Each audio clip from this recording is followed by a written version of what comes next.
একটা করেছি, কিন্তু বিয়ে করে সুখ আর শান্তি পেলাম না। দাদা নিজের মনে খুব তো কাজ করছো। আরে বলো না ভাই, আমার বউ আমাকে সবসময় তো বাড়িতে থাকতেই দিচ্ছে না। যদি একটু থাকছি তো বলছে মাঠে যাও, না তো বাজারে যাও, না তো জমিতে যাও।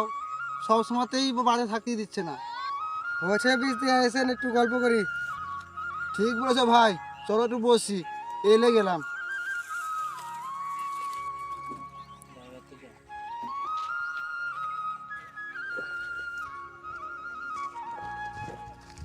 কি দাদা বিয়ে করে খুব শান্তি দিয়ে আসো লাগছে, কাজ করছো আর বৌদির সাথে গল্প করছো। আরে বলো না ভাই, আমার সুখ মনে হয় কারো সহ্য হচ্ছে না। এই কিছুদিন দেখছি আমার বাড়ির পাশে একজন নাকি খুব ঘুরঘুর ঘুর করছে। সে কি দাদা, এ তো খুব খারাপ খবর।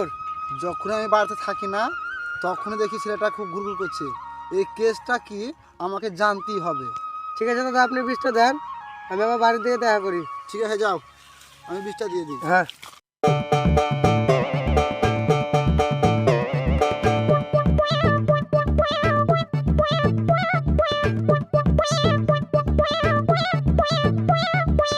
যাই দেখি বাড়ির দিকে কে ঘুরঘুর করছে, আমাকে এটা জানতেই হবে।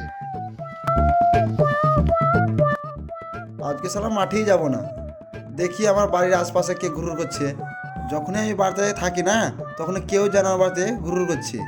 আজকে যখন আমার বউ বলবে মাঠে যাও মাঠে যাও, আমি কিন্তু মাঠে যাব না, এ পাশ দিয়ে ঘুরে লুকিয়ে লুকিয়ে দেখবো কে আসছে। যাই দেখি বউটাকে ডাকি, বউ, ও বউ, কই রে, বাইরে আয় রে, ও আমার শ্বশুরের মেয়ে, বাইরে আয়। এই কি গো, সারের মতো চেঁচাচ্ছ কেন? সকাল সকাল চেঁচাচ্ছ, যাও কাজে যাও, ধান পুঁতে এসো।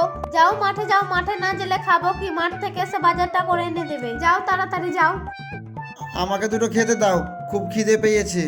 তুমি মাঠে যাও না গো, পাশে বাড়ির বিজয়কে দিয়ে রান্নাটা করে পাঠিয়ে দেবো, এখন তুমি যাও। এই শোনো গো, তুমি যে ঠান্ডাতে বলছো ধান পুঁতে যেতে, তখন যদি আমি বল্লহরি হয়ে যাই তখন তুমি কাকে নিয়ে থাকবে? ও তো বললে হরি হবে না, এখন তুমি মাঠে যাও, এত ঠান্ডা নেই। ঠিক আছে গো, তাহলে তুমি খাবার নিয়ে পাঠিয়ে দেবে। আর ও পারবে তো খাবারটা নিয়ে যেতে? ঠিক পারবে, তুমি চলে যাও।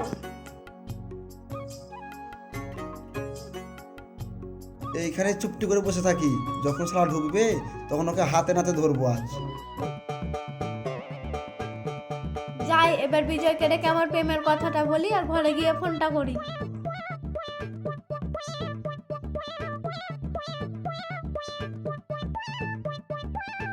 হ্যালো, তুমি কোথায়? তাড়াতাড়ি এসো, আমাদের এই বাড়ি এলাকায় আমি মাঠে পাঠিয়ে দিয়েছি।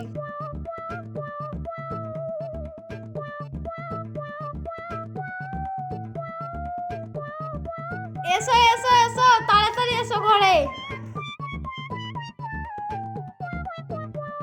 আর কোনো চিন্তা নেই গো, বাড়ি পুরো ফাঁকা, আমাদের ওই বলদকে মাঠে পাঠিয়ে দিয়েছি। তাহলে তো আর কোনো চিন্তাই নেই, মজাই মজা, হা হা হা। কিন্তু আমি যদি মাঝে মাঝে এই বাড়ি আসি, তাহলে তোমার যদি স্বামী দেখে নেয় তাহলে কি হবে বলো তো? তাহলে কি করা যায় তুমিই বলো। তাহলে তুমি একটা কাজ করো, আমাদের পাশে যে জঙ্গলটা নাই, ওখানে একটা জাগ্রত মন্দির আছে, ওই মন্দিরে তুমি একটা মানত করো। যে যা মানত করে তার মনের আশা পূর্ণ হয়। তাহলে কি করব তুমিই বলো। তাহলে তুমি একা একা ওই জঙ্গলে গিয়ে তুমি একটা মানত করো, কি করলে তোমার স্বামী অন্ধ হবে। ঠিক আছে গো, আজকে আমি ওই ঠাকুরের কাছে যাব, তুমি মাঠে খাবারটা নিয়ে যাও। ও, এই ব্যাপার, দেখাচ্ছে মজা।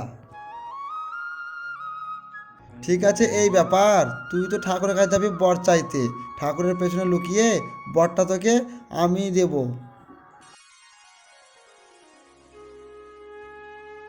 যাই দেখি মানতটা করে আসি।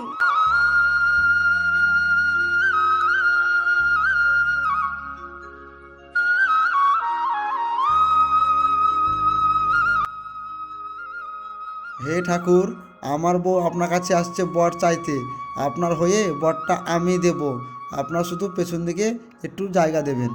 আমায় একটু জায়গা দাও, তোমার পেছনে বসি, আমি হতভাগা একজন, আমি অনাহত একজন, অনেক দুঃখিতে দোষী, আমায় একটু জায়গা দাও, মায়ের মন্দিরে বসি। আমি হতভাগা একজন।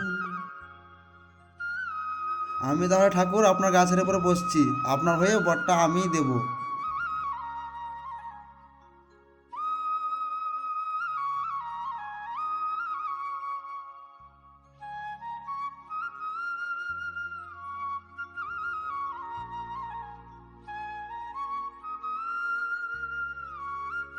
ঠাকুর, কি করলে আমার স্বামী অন্ধ হবে আপনি একটু বলে দিন।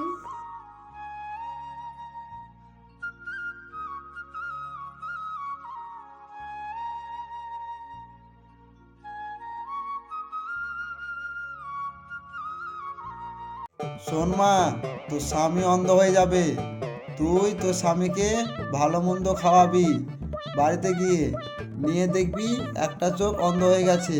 তারপরের দিন তোর স্বামীকে আবার ভালো মন্দ খাওয়াবি, দেখবি অন্ধ হয়ে যাবে। দুটো চোখই নষ্ট হয়ে যাবে, তারপর দিন থেকে ও কিছু দেখতে পাবে না। ঠিক আছে বাবা, আপনি যা বললেন তাই করব।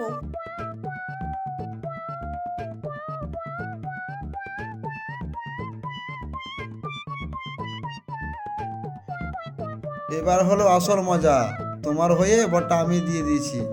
এবার বাড়ি গিয়ে বিজয়ের টাকাতে আরাম করে খাবো আর শরীরটাতে মাংস বাঁধাবো, তারপরে কোনো কথা। যাই, বাড়িতে যাই। হ্যালো, তুমি কোথায়? জানো ঠাকুরে বলেছে আমার স্বামীকে ভালো মন্দ খাওয়ালে নাকি অন্ধ হয়ে যাবে। এখন তুমি বাজারটা করে এনে দাও আর তুমি তাড়াতাড়ি এসো। নাও নাও, একবারে খাসির মাংস আর মিষ্টি আছে, একবার জমিয়ে রান্না করবে।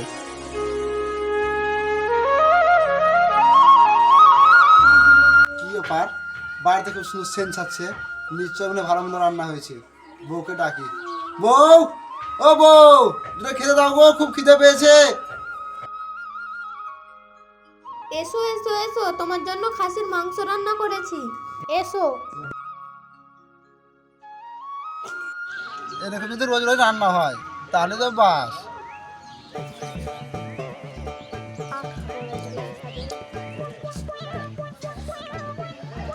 মাংস কিন্তু হেভি হচ্ছে আর ইলিশ মাছটাও খুব সুন্দর হচ্ছে। এরকম যদি কদিন হয় না তাহলে বাস, শরীর ফিরে যাবে।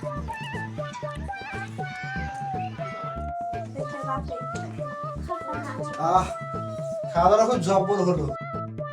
কি ব্যাপার, চোখে দেখতে পাচ্ছি না, ঝাপসা ঝাপসা আছে। ও বউ, ও তুই তাড়াতাড়ি আয় রে, চোখে আমি কিছু দেখতে পাচ্ছি না, তাড়াতাড়ি আয়। কি ব্যাপার, কি হলো? এবার মনে হয় কাজ হয়েছে। কই দেখি, তাকাও তাকাও তাকাও। কিছু তো দেখতে পাচ্ছি না আমি। কই গো, তুমি কোথায়? তুমি এখানে চুপ করে বসে থাকো, আমি একটু ঘর থেকে আসছি।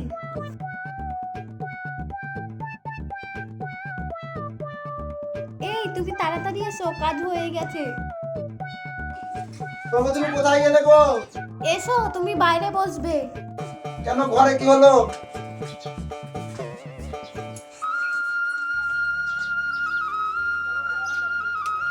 ঘরে কি করছে গো? হরো হরো।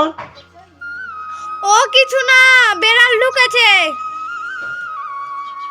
ওরে বেড়াল রে।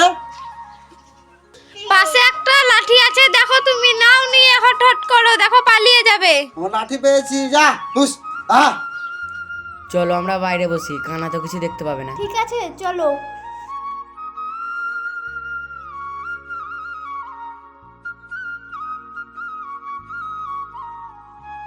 তোমাকে বললাম না ঠাকুরটা খুব জাগ্রত, দেখলে তো এক কাজে কাজ হয়ে গেল, দেখলে তো তোমার স্বামীটা অন্ধ হয়ে গেল। তা তুমি ঠিকই বলেছিলে গো। এই তুমি কিসে মারছো গো? এখানে তো বিড়াল নেই। এখানে বিড়ালটা আছে, দুটো বিড়ালটা না এখানে বসে আছে। যা হুস, এই তুমি কেন মারছো গো? এখানে তো বিড়াল বসে নেই। মনে হয় এখানে আছে, হুস, তুমি মেরো না গো, এখানে বিড়াল নেই, মেরো না। যা। তুই কি ভেবেছিলিস ওখানকার ঠাকুরের প্রসাদ খেয়ে ওই ঠাকুরের কথা শুনে আমার চোখ বন্ধ হয়ে গেছে? আমি তো সব দেখেছিলাম, বুঝলিস?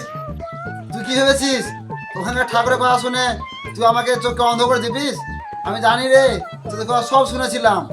আর এরকম ছেলেদের সাথে তোরা প্রেম ভালোবাসা করছিস, জানিস ওরা এখন ইয়াং ইয়াং ছেলেদের থাকতেও বৌদির দিকে নজর দেয়।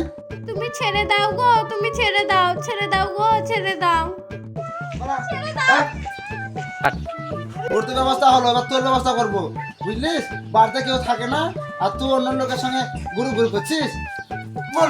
আমি তোমার পায়ে ধরছি, আমাকে ছেড়ে দাও গো, ছেড়ে দাও।